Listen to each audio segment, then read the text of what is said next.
Hey guys, today we're going to be taking a look at a new hook in React, which is the use hook, which will simplify data fetching by a lot and also break some of the rules that normal hooks need to follow. So let's take a look at it. Alright, so to get started, we're first of all going to need to npm install React and React DOM as experimental, so with the add experimental flag right here. I've already done this in the Tweet app, so we can import it already, but yeah, you will probably need to do that. Okay, so let's take a look at the use hook itself. As you can see, we pass a fetch request and then turn it into res and res.json. So basically we get async JSON data here. And whenever the async function passed to use will be resolved, then it will return data that then can be used to render stuff.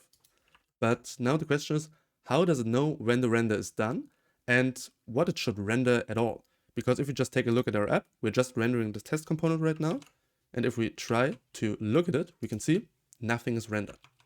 Well, that's because React needs another component that it doesn't really tell you about when you try to use this hook, which is a suspense. And that suspense basically takes in a fallback. And as long as your request isn't done, it will render the fallback. So let's just wrap the suspense around our component and take a look at what happens. And as you can see, it now renders Ditto, so the Pokemon we fetched from the Pokemon API in our use hook.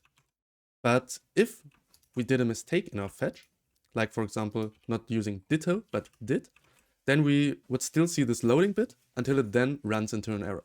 So if we wanted to fix that, then we need one more component, which is an error boundary.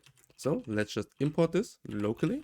And this error boundary will now take a fallback again, which is just going to be error ... And now if we take another look, we can see we ran into an error. But this error boundary is of course not provided by default from React. So let's take a look at how I build it. As you can see, an error boundary needs to be a class component, which extends from React, uses its constructor to first of all run super to initialize the React logic, and then it has its own state, which is has_error. So it tracks if it ever ran into an error to know if it should display the fallback, which happens down here in the render function. So if this.status has error, then render the fallback, otherwise render the children that are passed to you.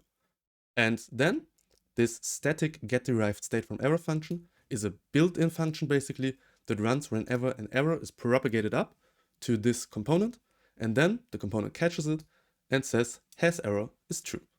So basically whenever the component inside of this error boundary throws an error, then the error boundary will say, okay, my state is now has_error true, so I won't render the children anymore, I will just render my fallback. And as you can see, this works absolutely awesomely.